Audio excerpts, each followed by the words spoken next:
बोलिए भारत माता की। यह तिरंगा, ये भारत माता जिसके लिए देश के अमर शहीदों ने अपने प्राणों की आहुति दी। आइए उस तिरंगे को, उस ध्वज को यहाँ पर हम फहराएं, उससे पूर्व उसका पूजन करें।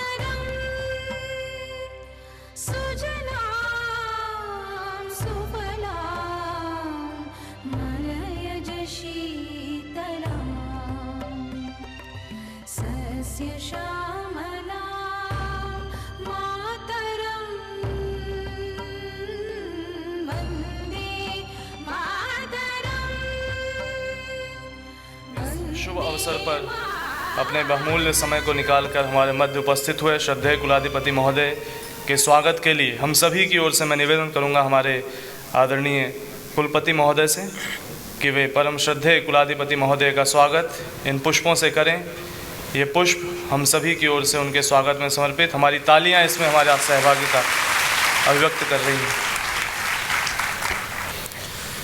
उन शहीदों को लाखों सलाम,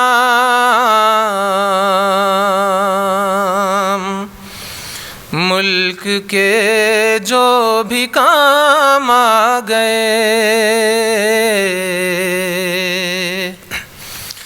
उन शहीदों को लाखों सलाम, मुल्क के जो भी काम आ गए। और अपने हाथों को धन्य बनाने के लिए उन शहीदों के लिए जोरदार तालियां बजा दें।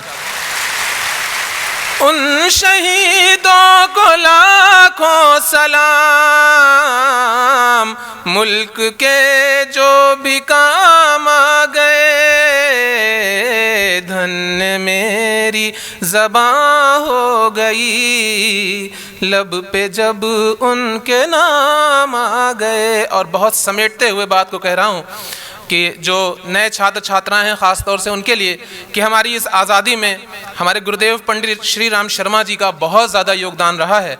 और मुझे ऐसा लगता है कि जब गुरुदेव पंडित श्री राम शर्मा आचार्य जी जंग आज़ादी में कूदे होंगे तो सबकी एक सदा आई होगी, एक आवाज़ आई होगी, एक ध्वनि गूंजी होगी। वो मेरी भावनाएं दो पंक्तियों में प्रस्तुत कर रहा हूँ और बुज़ुर्गों तक पहुँचे तो ज़रूर आशीर्वाद चाहूँगा कि जब अब गुलामी के रावण से ये मुल्क आज़ाद हो जाएगा। उस समय की आवाज़ लोग क्या कह रहे होंगे गुरुदेव को देखकर।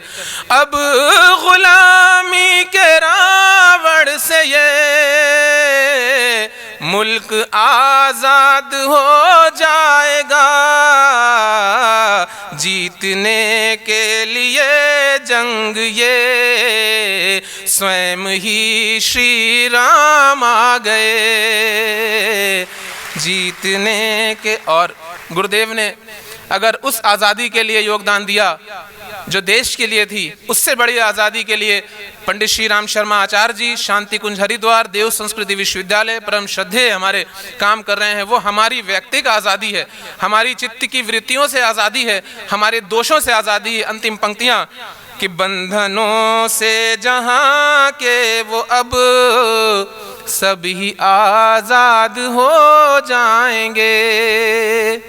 बंधनों से जहाँ के वो अब सभी आज़ाद हो जाएंगे। जिनको सौभाग्य मिल जाएगा वो जो गुरुवर के धाम आ गया। उन शहीदों को लाखों सलाम, मुल्क के जो भी काम आ गए। बहुत बहुत धन्यवाद।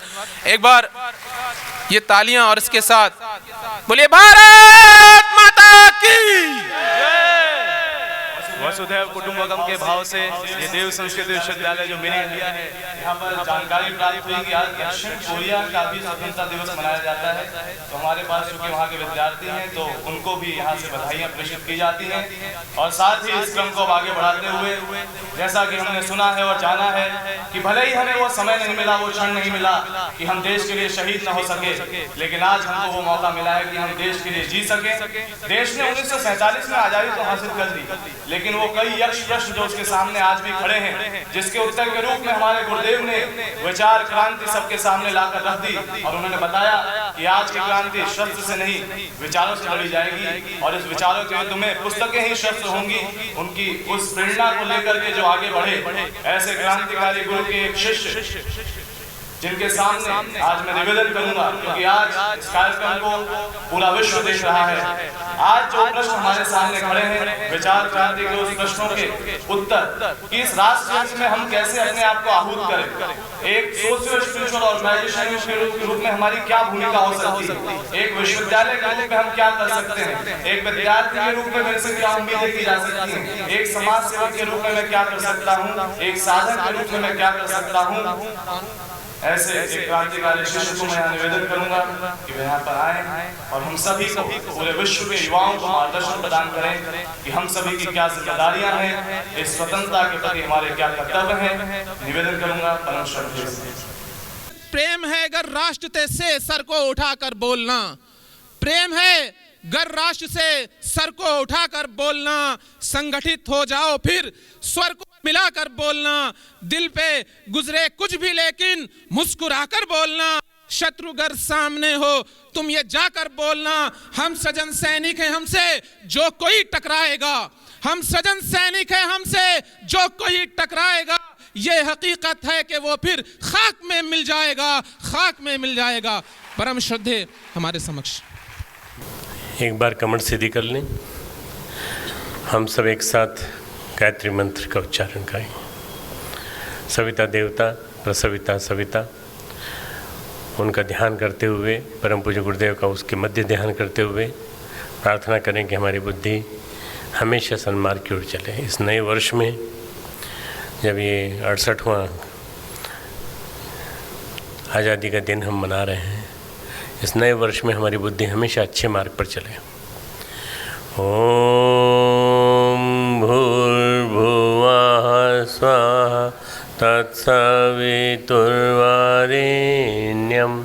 भर्गो देवस्य धीमहि धियो यो नः प्रचोदयात्। ओम गुरुर्ब्रह्मा गुरुर्विष्णु गुरुरेव महेश्वरः गुरुः साक्षात् परब्रह्म तस्मै श्री गुरुवे नमः। मातृवत् लालयित्री च पितृवत् मार्गदर्शिका, नमोस्तु गुरुसत्तायै श्रद्धा प्रज्ञायुता चया, श्रद्धा प्रज्ञायुता चया। परम पूज्य गुरुदेव और परम वंदनीय माता जी की सूक्ष्म उपस्थिति में देव संस्कृति विश्वविद्यालय के सभागार में यहाँ बैठे हमारे सभी अधिकारीगण, सभी प्यारे प्यारे बच्चों, छात्र छात्राओं, हमारे आचार्यगण और हमारे बीच में शांतिकुंज से आए हुए विभिन्न देश और अन्य विदेश से आए हुए कार्यकर्ता भाइयों बहनों, ये जो स्वतंत्रता दिवस है थोड़ा सा गम के वातावरण में बन रहा है, क्योंकि हमने 3 बच्चे अपने गंगा में खो दिए। उनका जाना हमारे बीच से एक बहुत दुखद क्षण था और उसी की वजह से शायद हम लोग यहाँ सांस्कृतिक कार्यक्रम नहीं रख पाए।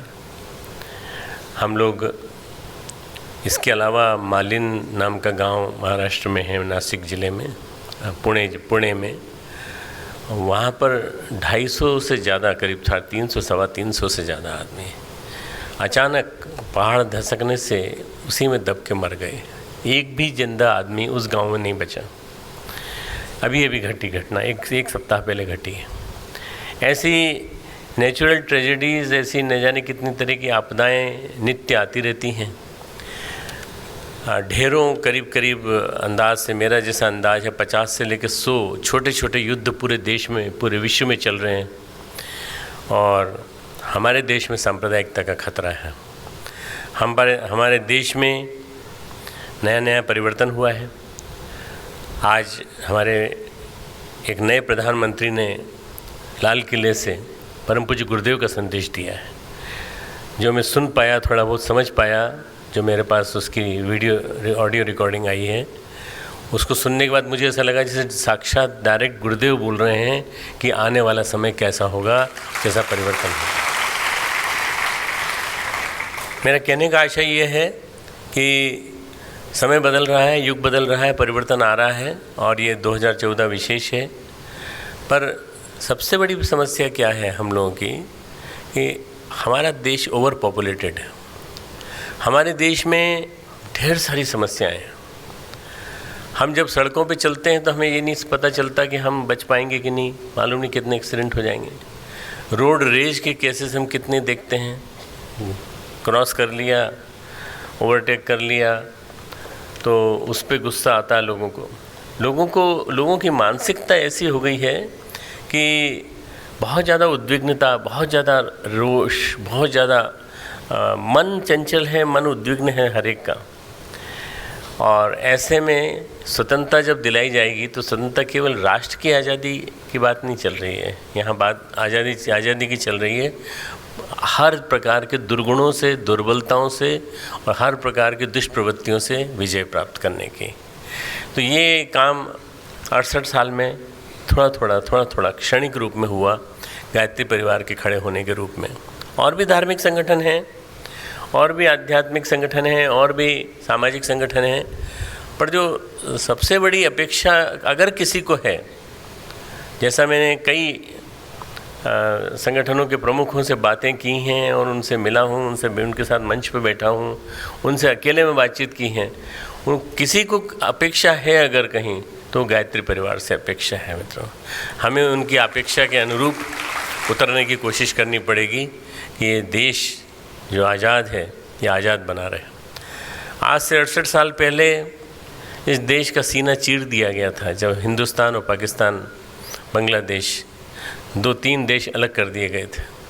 यह हमारी इच्छाओं के खिलाफ था, यह हमारे देश की मूल वैदिक जो मान्यताएं हैं उनके खिलाफ था।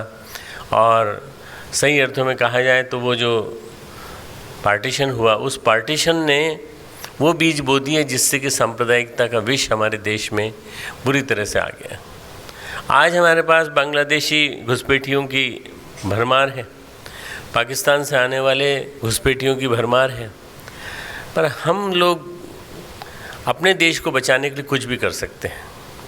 ये मैं भी पिछले 3 यात्राओं में देख के आया। मैं जालंधर गया था, आर्मी कैंट में खड़ग रेजिमेंट है, कोर रेजिमेंट फ्रंट में जाके लड़ती है। दोनों तरफ से रास्ता बनाते हैं पुलिस से आर्मी के लोग, और ये बीच में से जाती है और खड़क चलाती हुई चलती है और मारती हुई जाती है। उस रेजिमेंट में lieutenant general, major general, brigadiers, colonels के बीच में मेरा लेक्चर हुआ। मैंने उन लोगों को देखा, उनके जीवन को देखा, उनकी टफ लाइफ को देखा। अभी दूसरा लेक्चर मैंने IMA में दिया, इंडियन मिलिट्री एकेडमी में दिया। और इंडियन मिलिट्री एकेडमी में मेरा लेक्चर जो हुआ वो उन कैडेट्स के बीच में हुआ जो लेफ्टिनेंट बन गए। बनने के बाद उनको बैच बना दिए गए और वो उनमें से अधिकांश कैप्टन बनेंगे, कर्नल बनेंगे। और उनमें से 1/4 जो थे वो उत्तराखंड के हमारे विद्यार्थी थे, यहाँ के थे। मुझे गर्व है इस बात पर कि उत्तराखंड ने सबसे ज़्यादा शहीद पूरे भारत को दिए हैं, सबसे ज़्यादा शहीद।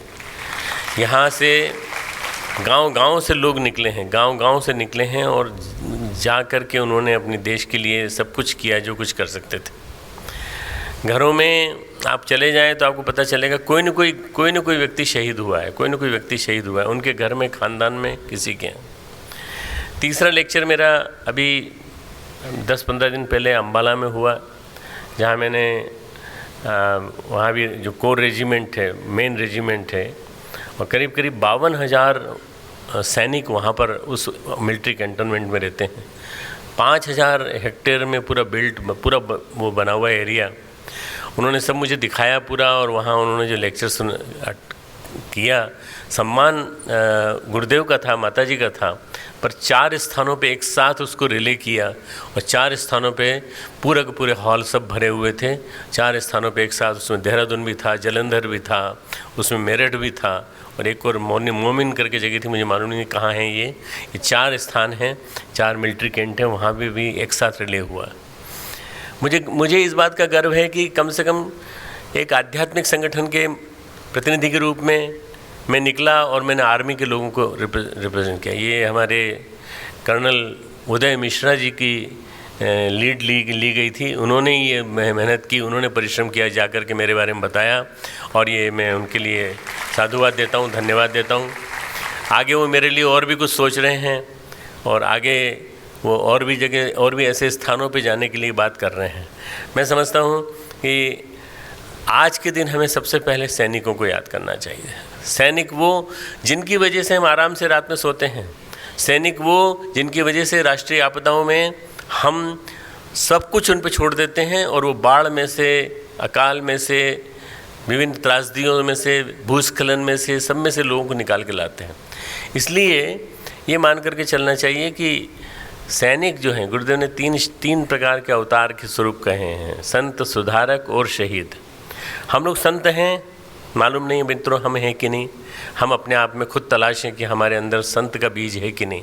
संत वो जो ब्राह्मणत्व का जीवन जीता हो, संत वो जो जैसा अंदर से है वैसा ही आचरण बाहर से है, और संत हृदय नवनीत समाना, दूसरों के लिए जिसके मन में संवेदना हो। सुधारक समाज के लिए सुधार करने के लिए जिसके मन में से अंदर से उठती हो, उमंग उठती हो, ऐसा सुधारक। और शहीद वो जो देश के लिए, राष्ट्र के लिए, परिस्थितियों की विषमताओं से लड़ते हुए और हर चीज़ के लिए मर जाए। मित्रों, मरना अलग बात है, आप लोग सब पढ़ते होंगे कि इतने शहीद हो गए, इतने सैनिक मारे गए। एक हमारे सैनिक का गला काट करके उसको ले गए वहाँ पाकिस्तान के सैनिक। अब वो लोग कहते हैं, बार बार कहते हैं हम पाकिस्तान के भारत के एक सैनिक का सिर ले गए, वो उसके बदले में हम कई सिर लेके आएंगे। मित्रों, आप कुछ भी कर लें पर उस पत्नी को उसका सिर नहीं लौटा सकते, वो तो उन्होंने बर्बाद कर दिया पूरी तरह से। हमें ये मान्यता जो है, ये जो मानसिकता है, इस मानसिकता को जड़ से मिटाना पड़ेगा। और मित्रों, ये मान्यता वहाँ बड़ा तेज़ी से घर कर रही है पाकिस्तान में कि अगर हम सुरक्षित हैं, क्योंकि आईसिस नाम का जो ग्रुप आया है, इस्लामिक ग्रुप, उसने तो एक पतन का बीज बो दिया है। उसने तो एक प्रकार से पूरी तरह से अपने पूरी कौम को नष्ट करने के लिए तैयारी कर ली है। ऐसी स्थिति में पाकिस्तान के आम आदमी, जो आम नागरिक हैं, उनसे अगर आप बात करें तो वो ये चाहते हैं कि हमको कहीं मौका मिले तो हम हिंदुस्तान में जाके मिल जाएं और हिंदुस्तान और पाकिस्तान मिलकर के एक हो जाए। ये मित्रों, अगर ये ऐसा हो गया, अगर गुरुदेव ने क्रांति की, तो अब से लेके 2014 से लेके 2020 के बीच में ऐसा कुछ होने की संभावना है कि हम सब मिलजुल करके एक बड़ी ताकत बन जाए। पर ये बड़े देश जो हैं, अब बड़े देशों के नाम नहीं लेता मैं, बड़े देश जो हैं ये चाहते नहीं कि मिलें। वो आर्मी, वो आर्म्स उनको भी सप्लाई करते हैं, इनको भी सप्लाई करते हैं और चाहते हैं कि लड़ते रहें ताकि इनकी ताकत बटी रहे। मित्रों, हमारे पास रिसोर्सेज इतने ज़्यादा हैं, इतनी नदियां हैं हमारे पास। पंजाब से में निकलने वाली पंजाब 5 नदियां हैं और उसके बाद सिंधु नदी है जो उधर से निकलती है, पाकिस्तान से होती हुई निकलती है। हमारे पास हिमालय है, हिमालय इतना बड़ा विराट हिमालय है जिसकी सारी की सारी, जब हिमालय का हृदय गलता है तो ग्लेशियर के रूप में पिघलता है और ग्लेशियर से जो पानी निकलता है वो नीचे गंगा और यमुना के रूप में और सिंधु के रूप में निकलता है। तो हमारे पास क्या नहीं है, प्राकृतिक संपदा है, सब कुछ है। पर जब देश का एक शहीद मरता है तो हम उस शहीद को याद करते हैं। और मित्रों, कभी आपने सोचा कि उसके साथ साथ 200-250 व्यक्ति घायल हुए, ऐसी न्यूज़ भी आती है। आपने कभी पढ़ा होगा कि 250 व्यक्ति were 250 were not dead, 250 were wounded. Now these wounded people are who? These are the people who lost their limbs, who are going to be handicapped for throughout the life. पूरे जीवन भर ये लोग हैंडीकैप्ड रहेंगे, फिर भी वो खुशी से अपने आप को लगा देते हैं और वो करते हैं। मित्रों, हमें याद केवल उन शहीदों को नहीं करना है जिन्होंने अपनी जान दे दी, हमें उनको भी याद करना है जिन्होंने राष्ट्र को बचाने के लिए और हमारे नागरिकों को बचाने के लिए अपने आप को विकलांग बना दिया। विकलांग बनना आसान काम नहीं है। विकलांगों की ज़िंदगी बड़ी ख़राब होती है, बड़ी परेशानी से भरी होती है। अगर आप विकलांगों की ज़िंदगी देखेंगे तो आपको लगेगा कि इससे अच्छा तो मौत अच्छी थी। ये जो हो रहा है मित्रों, चाहे बम फूट रहे हों और चाहे टेररिस्ट अटैक हो रहे हों, ये सारी की सारी चीज़ें आज के दिन हमको याद दिलाती हैं कि हम सबको मिलजुल करके इससे मुकाबला करना है। सबसे बड़ा दुश्मन अभी हमारे सामने हैं तो दो हैं, एक सांप्रदायिकता का विष, दूसरा है आतंकवाद। ये दो विष, इन दो चीज़ों से यदि हम मुलाकात कर लेंगे अच्छी तरह से और इनसे यदि हम अच्छी मुक्केबाजी कर लेंगे और इनको परास्त कर देंगे तो मैं समझता हूँ कि हम शायद अपने युद्ध में विजयी होंगे। जो युद्ध हमारे सामने आता जा रहा है और कभी कभी इमिनेंट लगने लगता है कि कहीं न्यूक्लियर वॉर ना हो जाए, कहीं न्यूक्लियर बॉम्ब ना विस्फोट हो जाए। नॉर्थ कोरिया अलग अपनी बात चलाता है। नॉर्थ कोरिया की वजह से साउथ कोरिया असुरक्षित है। साउथ कोरिया बहुत अच्छा है, भला देश। अभी अगले महीने अगर संभव हुआ तो हम और चिन्मय दोनों साउथ कोरिया जाने वाले हैं। वहाँ पर एक बहुत बढ़िया मीटिंग है, वहाँ पे बहुत बढ़िया एक ऑर्गेनाइजेशनल कैंपेन है जिसके साथ हम जुड़ना चाहते हैं। साउथ कोरिया के बच्चे हम अपने यहाँ हैं। I congratulate all those south Korean children whose Independence Day is being celebrated today. You are also a part of India. आपको एक बात बता देना चाहता हूँ कि साउथ के कोरिया से कई दल आ चुके हैं जिन्होंने की लुम्बिनी, जिन्होंने की बुद्ध के पथ को पूरा ट्रेस करके कुशीनगर से लेकर सारे के सारे इलाके को उन्होंने वहाँ बढ़िया पक्की रोड बनाई हैं और 8 लेन रोड बनी है वहाँ पर, जो कहीं पर नहीं है। बहुत बढ़िया खूबसूरत बनाया है। साउथ कोरिया के लोगों ने आके बनाया है। क्यों? बुद्धिज़्म में विश्वास करते हैं और बुद्धिज़्म में विश्वास करने के कारण उन्होंने हमारे देश में आके हमारे लिए किया है। मित्रों, थोड़ा टाइम लग रहा है, थोड़ा समय लग रहा है सरकार बदलने के बाद, पर कई चीज़ें ऐसी हैं जिनसे भी हमको मुक्ति पानी है। और उनमें जो सबसे बड़ी समस्या है मुझे जो लगती है मित्रों, वो लगती है कि ये जो हमारे आपस के फ्रिक्शंस हैं, आपस के जो एक दूसरे के साथ हम जो प्रतिद्वंद्विता चल रही है, यही हमारी सबसे बड़ी वो है परेशानी है। इस परेशानी से मुक्ति पा कर के हम किस तरह से एक ऐसा राष्ट्र जिसकी राजनीति में न दम्भ हो, न दर्प हो, न किसी प्रकार का अभिमान हो, न किसी प्रकार का भ्रष्टाचार हो, न किसी प्रकार की आपस में ईर्ष्या हो, आपस में प्यार से रहने वाले लोग हों। ऐसे न हो कि संसद में कुछ बोलें, बाहर जाके गले मिल लें और उसके बाद दुनिया को धोखा दें। अब मित्रों, दुनिया हमारी भारत की जनता जो है वो सावधान हो गई है। अब वो किसी भी तरह से गड़बड़ाएगी नहीं। नेपाल के साथ हमारे संबंध मजबूत हो रहे हैं, सार्क देशों के साथ हमारे संबंध मजबूत हो रहे हैं। एक फेज़ वाइज बहुत ही प्लानिंग के साथ एक ऐसा कुछ चल रहा है जिससे कि भारत को सर्वोच्च स्थिति में पहुंचाया जा सके।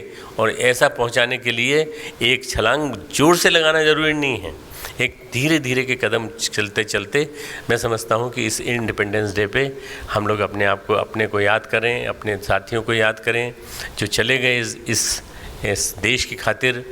बिस्मिल को याद करें, क्रांतिकारी वीर भगत सिंह को याद करें, आज़ाद को याद करें और हम उन लोगों को याद करें जिन लोगों ने कभी भी अपने जीवन में सुख नहीं देखा। 18 साल की उम्र, 20 साल की उम्र, 24 साल की उम्र, इतनी कम उम्र में शहीद होकर के वो उन्होंने अपने आप को कुर्बान कर दिया। क्या वो आज़ादी ला पाए? वो भले ही आज़ादी नहीं ला पाए पर उन्होंने आज़ादी के लिए माहौल खड़ा कर दिया।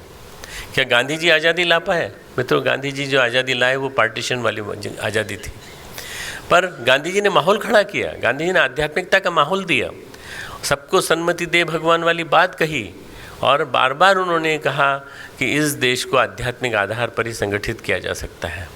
मित्रों, गांधी जी की बात अपनी जगह सही, परंतु गांधी जी के बाद 47 के बाद जो ये काले अंग्रेज आए हैं जिन्होंने कि आकर के पूरा वातावरण गंदा कर दिया। मैं जिनके ऊपर इशारा कर रहा हूँ, मैं IAS के ऊपर इशारा कर रहा हूँ, IPS के ऊपर इशारा कर रहा हूँ, ICS के ऊपर इशारा कर रहा हूँ। सारी मशीनरी इन्हीं से चलती है। मित्रों, मेरे पास अवसर आया था जब मेरे पिताजी ने मुझसे कहा कि तुम आईएएस के एग्ज़ाम में बैठ जाओ, और मैंने अपने प्रांत में टॉप किया था, तो मैं आईएएस में अगर बैठता तो मैं फेल नहीं होता, मैं आईएएस में पास हो जाता।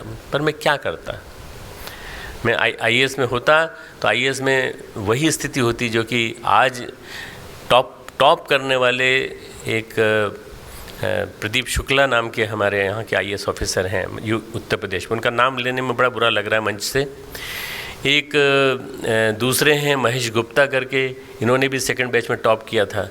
इन दोनों को 48 करोड़ से लेके 480 करोड़ के घोटाले में पकड़ा गया। मित्रों, फिर क्या फ़ायदा टॉप करने से, क्या फ़ायदा इस इंटेलिजेंस से? ये बुद्धि किस काम की? ये बुद्धि भ्रामक है। इस भ्रामक बुद्धि से हमें मुक्ति पानी पड़ेगी, और इस भ्रामक बुद्धि को प्रज्ञा में बदलना पड़ेगा। बुद्धि जब प्रज्ञा में बदलेगी, बदलने के बाद हो सकता है कि हम इतने इंटेलिजेंट ना हो, हम छोटे छोटे लोग ही मिल करके इस देश को आज़ाद इस देश को फिर से आज़ादी दे सकेंगे जैसी आज़ादी की अपेक्षा की थी। एक सिस्टम मेरे दिमाग में आता है मित्रों कि जिस सिस्टम को इस ख़त्म होना चाहिए। मैं किसी के प्रति दुर्भावना की दृष्टि से नहीं कह रहा हूँ, न सिस्टम के प्रति न कुछ, पर सरकार दे गए हमें, बड़े सरकार, हमारे अंग्रेज़ सरकार हमें दे गई तो हमने उसको पाल लिया। सबसे ज़्यादा खर्चीला सिस्टम है हमारा गवर्नर्स का सिस्टम, राज्यपाल का सिस्टम। किसी काम के नहीं है। जो जितना गया बीता है, जो जितना बूढ़ा हो गया है, जिसको खुश करना है उसको गवर्नर बना दिया। और गवर्नर बनाने के बाद एक गवर्नर के ऊपर मित्रों, मैंने जब देखा पूरा गूगल में कि एक गवर्नर के ऊपर कितना खर्चा आता है, तो मित्रों करीब 5 साल के उसके टेन्योर में 5 अरब रुपए भारत के ऊपर एक खर्चा होता है। आप कल्पना कीजिए कि अगर ये सारे 29 स्टेट्स हैं हमारे देश में, इस 29 स्टेट्स के 5 गवर्नर्स को हटा करके वो गवर्नर का जो घर है, गवर्नर का जो ऑफिस है, उस ऑफिस को यदि हम म्यूज़ियम में बदल दें, उस प्रांत की संस्कृति को यदि वहाँ डिपिक्ट करें और लोग, हर आदमी वहाँ आकर के गौरवान्वित महसूस करे, और इन सबको जो गवर्नर बनना चाहते हैं इनको हम कहें कि आप देश की सेवा करिए, देश की सेवा करनी है, चलो हमारे साथ चलो, सियाचिन ग्लेशियर चलो, वहाँ जाके सेवा करो। नहीं जा पाएंगे, कोई नहीं जा पाएगा। ये जो राजनीति का सुख भोगना चाहते हैं वो जीत के नहीं भोग पाते, तो फिर गवर्नर बन के भोगते हैं। मित्रों, मैं आज इस बात को डिमांड करता हूं कि गवर्नर सिस्टम होना चाहिए। ये पूरे गायत्री परिवार की मांग है कि राज्यपाल का जो सिस्टम है समाप्त हो जाएगा तो इस देश का बहुत सारा पैसा बचेगा। इस देश में बहुत कन्फ्रंटेशन होता है।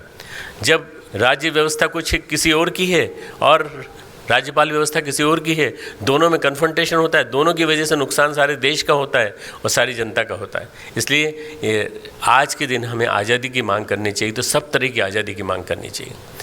होगा, मुझे ऐसा लगता है कि ऐसा होगा। आने वाले 1-2 वर्षों के अंदर ये सारे के सारे रिफॉर्म्स बड़ी तेज़ी से आएंगे, और बड़ी तेज़ी से आएंगे। उन रिफॉर्म्स के माध्यम से आप कल्पना कर सकते हैं कि हमारा देश जो आज़ाद हुआ है वो धीरे धीरे अब विकसित होता चला जा रहा है। और हरित क्रांति, श्वेत क्रांति, नीली क्रांति, हमारे प्रधानमंत्री जी ने नीली क्रांति, ब्लू रिवॉल्यूशन और ऐसी कई प्रकार की रिवॉल्यूशन की बात कही है। मित्रों, हम लोग कर सकते हैं, हम लोग सारे इस पूरे क्षेत्र का नेतृत्व कर सकते हैं, हम लोग पूरे साउथ ईस्ट एशिया का नेतृत्व कर सकते हैं।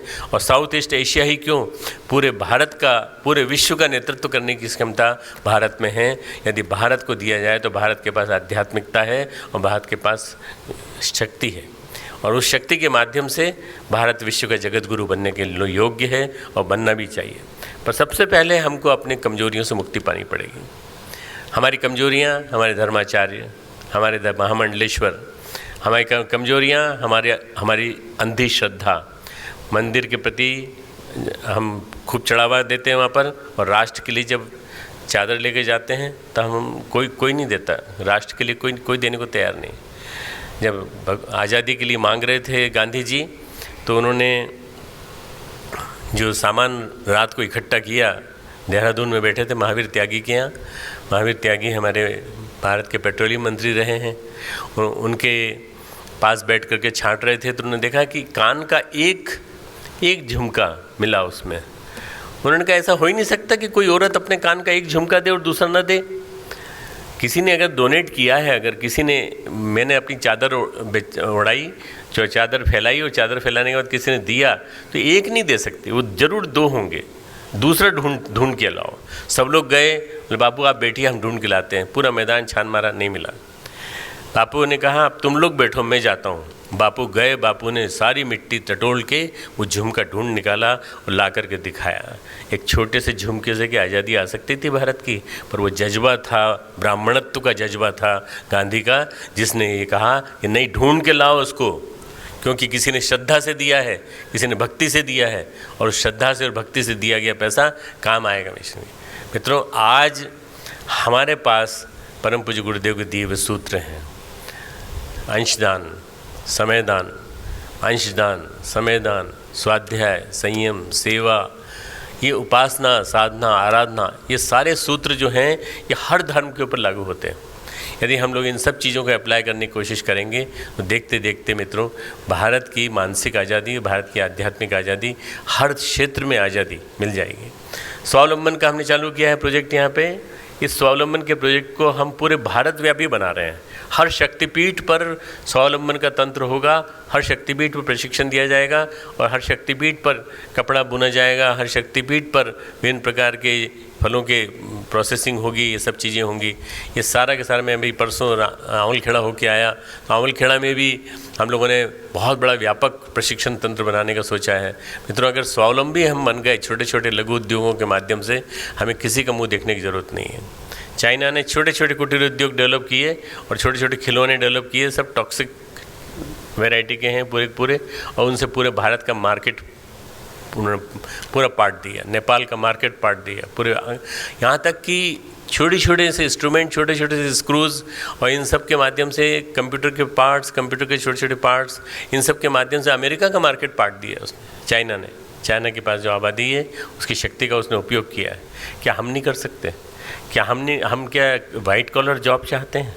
हमेशा हम यही सफ़ेद ये शर्ट टाई वाली जो ड्रेस पहन करके MBA करके और हम नौकरी करना चाहेंगे?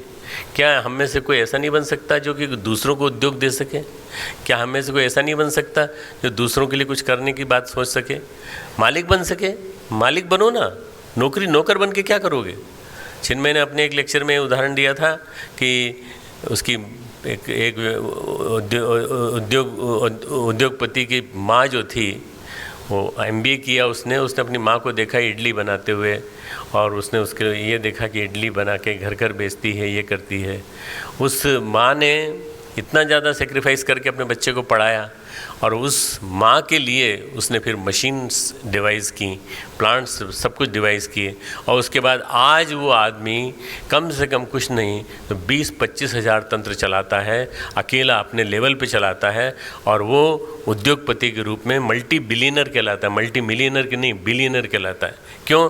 क्योंकि उसने माँ के प्रति समर्पण भाव से उसने उस काम को किया। MBA IIM से MBA था, कहीं भी जाता है उसको नौकरी मिली थी, नौकरी उसको मिली थी कम से कम कुछ नहीं तो 50 से 60 लाख प्रति ईयर रुपए की मिली थी। वो चाहता तो वहाँ भी जा सकता था, परंतु उसने अपने पैरों पे खड़े करने की कोशिश की।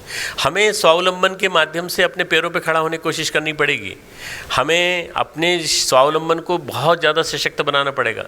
इसीलिए आज का दिन बहुत सौभाग्यशाली है। स्वावलंबन की बिल्डिंग को मैं लोकार्पण कर रहा हूँ, अभी जा रहा हूँ, दीपक जलाने जा रहा हूँ वहाँ पर।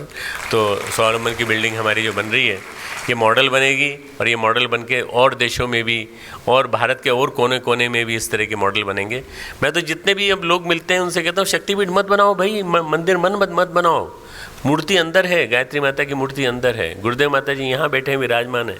तुम तो बनाना है तो स्वावलंबन का तंत्र खड़ा करो, और तुम बनाओ तो बगीचे बनाओ, तुम बनाओ तो उपवन बनाओ, तुम बनाओ तो जड़ी बूटियाँ लगाओ, तुम बनाओ तो अपने पैरों पे खड़े होने की कोशिश करो, और कईयों को पैरों पे खड़ा करने की कोशिश करो। ये आज़ादी, असली आज़ादी। अगर हम ये असली आज़ादी ला सके तो वास्तव में मित्रों इस देश का उद्धार हो जाएगा, और ये देश वास्तव में बहुत कुव्वत वाला देश। इस भारत के पास इतनी ताकत है कि ये चाहे तो कुछ भी कर सकता है। हमारे पास टैलेंट है, हमारे पास इंटेलिजेंस है, हमारे पास इंटेलेक्चुअल्स की तादाद है बहुत बड़ी। हम कुछ भी कर दिखा सकने में सक्षम हैं। बस केवल एक ही चीज़ चाहिए कि हम क्या उनके लिए कुछ कर दिखा सकते हैं, जिन्होंने हमारे देश की रक्षा के लिए अपनी जान दी, जिन्होंने शहीद बन कर के, चाहे वो श्री अरविंद रहे हों, जिन्होंने की लड़ाई लड़ी, जेल गए और जेल जा कर के वहाँ पर भगवान कृष्ण के दर्शन पाने के बाद उन्होंने जाके फिर वहाँ जाके तपस्या की। उनके लिए वो क्षेत्र निर्धारित था, पर उन्होंने वो क्षेत्र देखा है जहाँ श्री अरविंद ने भारत की आज़ादी की बात सोची है। एक किताब है, पश्चिम के खंडहरों से भारत का पुनर्जन्म, rebirth of India from the remains of the west. ये किताब अवेलेबल है, आप कहीं भी यहाँ दुकान है द्रोलिया की, वहाँ से मंगा सकते हैं। उस किताब को पढ़िए आप, तो आपको पता चलेगा दृष्टि क्या थी उनकी। 1950 में श्री अरविंद भी चले गए। आज़ादी, मेरा जन्म 1950 का है, तो मैं समझता हूँ कि हम लोग सब आज़ादी की बाद की पीढ़ी के लोग हैं। आज़ादी की बाद की पीढ़ी के लोग होने के नाते मैं ये समझता हूँ कि हमारी जिम्मेदारी है कि हम देश को पुनः आज़ाद बनाएं। अभी आज़ाद नहीं हैं, अभी हम पूरी तरह से गुलाम हैं। इसे आज़ादी देने के लिए हम लोगों को सबको मिलजुल करके पुरुषार्थ करना पड़ेगा, मेहनत करनी पड़ेगी। और गुरुदेव के 4 सूत्र, समझदारी, जिम्मेदारी, ईमानदारी, बहादुरी, इन चारों सूत्रों को जीवन में उतारते हुए अपने देश के हर नागरिक को अपने पैरों पर खड़ा करने की उसको शपथ दिलानी होगी। आप देखिए, आने वाले 10-12 साल बहुत महत्वपूर्ण हैं। 2026 तक का समय बहुत महत्वपूर्ण है। इस महत्वपूर्ण समय में इतना कुछ होने जा रहा है, इतना कुछ परिवर्तन होने जा रहा है जिसको आप समझ भी नहीं पा रहे हैं अभी, क्योंकि दिव्य दूरदृष्टि हमें दिखाई नहीं पड़ती। गुरुदेव की दूरदृष्टि से देखिए कि उन्होंने जो कहा था 2026 तक क्या होकर के रहेगा। 100 साल हो जाएंगे अखंड दीपक को, वंदनीय माता जी के जन्म को 100 साल हो जाएंगे। भागवत सिद्धि के प्रयोग को जो श्री अरविंद ने चालू किया था उसके 100 साल हो जाएंगे। हमें तो और जो महत्वपूर्ण प्रसंग इन दिनों चल रहा है, वो चल रहा है हमारे विनोबा भावे का एक शताब्दी वर्ष चल रहा है, अगले साल से चालू होगा। उनकी भी इस समय उनके चिंतन की भी हमको इस समय बहुत ज़्यादा ज़रूरत है। बहुत अच्छे लोग प्रशासन में लिए जा रहे हैं। अब बहुत अच्छे लोगों के आने की संभावना है। इन अच्छे लोगों से अच्छे काम होने की संभावना है। कुछ अंधेरा दिखाई पड़ता है, कुछ नेगेटिविटी दिखाई पड़ती है, तो उससे परेशान ना हो, तो निराश ना हो। हमें इस नेगेटिविटी को उठा के बाहर फेंकना है और पॉजिटिविटी को अंदर लाना है। ये अंधेरा मिटेगा और प्रकाश आएगा। प्रकाश जरूर आएगा, निश्चित रूप से आएगा, ये विश्वास लेकर के जाएं। खूब मंगल कामनाएं सबको। स्वतंत्रता दिवस की खूब बधाई, खूब मंगल कामनाएं।